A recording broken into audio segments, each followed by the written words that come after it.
Mwenyezi Mungu katika mwezi huu mtukufu wa Ramadhani katupa fadhila kubwa sana, na fadhila yenyewe kubwa ni mafunzo ya namna ya kumjua na kwa yakini Mwenyezi Mungu.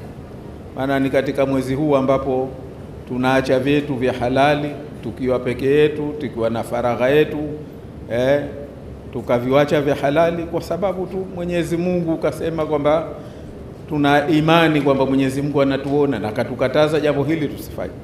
Sijui kama kuna mwezi ambao tunapata mafunzo ya namna hii ya kwa hakika kuwa na yakini ya Mwenyezi Mungu anatuona, tunataraji fadhila zake, tunataraji kutoka kwake, na tunajikataza kwa sababu tunachelea adhabu yake, tunachelea yale ambayo atayafanya kama tutakwenda kinyume na amri yake. Haya ni mafunzo makubwa kupita kiasi. Kwa hiyo mimi niombe kwamba basi mafunzo haya twende tukayaishi tukimaliza huu mwezi mtukufu wa Ramadhani. Maana laiti kama tungeyaishi mafunzo haya kwamba jamani, Mwenyezi Mungu yupo anatuona, Mwenyezi Mungu haya aliyotukataza haya tusifanye, haya tusifanyiane, basi nchi yetu hii kwa sababu ya wingi wetu Waislamu leo tusingekuwa hapa pengine tulipo. Lakini ni kwa sababu pengine haya mafunzo ya Ramadhani pengine hatuyaishi baada ya Ramadhani. Mimi niwaombe sana kwamba tujitahidi twende tukayaishi baada ya Ramadhani.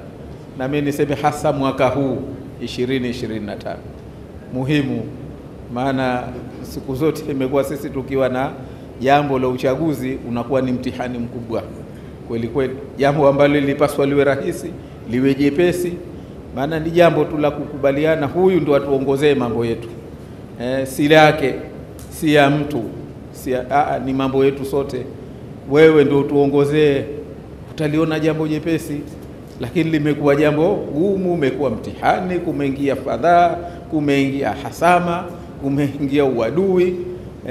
Kwa jambo ukiliuliza, jambo la watu, tunapigana, tunaumizana, Kwa hivyo niombe kwamba basi tuyaishi mafunzo haya. Mimi naamini haya tutaepukana nayo. Lakini na la pili, niombe kadri ambavyo tunajiombea dua, maana Mwenyezi Mungu katufungulia milango katika mwezi huu mtukufu wa Ramadhani. Basi kadri ile jitihada yetu tunayoichukua ya kujiombea dua, basi tuiombee pia na nchi yetu.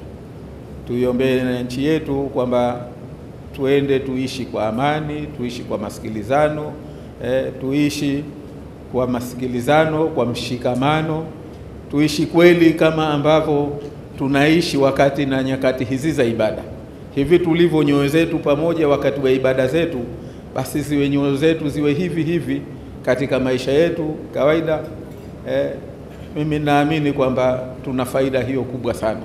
Kwa hivyo tujitahidi, tuombee dua, tuwaombee viongozi, tuombee wale wazunguka viongozi, lakini na tuombee kwamba wale wenzetu ambao wengine bado Mwenyezi Mungu hawajawanyoosha wakajua la haki lipi, lililokuwa si la haki lipi, basi Mwenyezi Mungu awanyooshe, awafunue nyoyo zao, afunue na macho yao, wajue la haki lipi, lisilokuwa la haki lipi, ili washikamane nalo. Mimi naamini kwa hayo nchi yetu hii tutakuishi kwa salama, tutaishi kwa amani, na tutapata kwenda mbele kwa haraka zaidi kuliko pengine tunavyokwenda sasa hivi.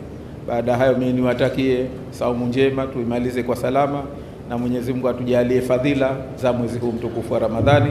Assalamu alaikum wa rahmatullahi ta'ala wa barakatuh.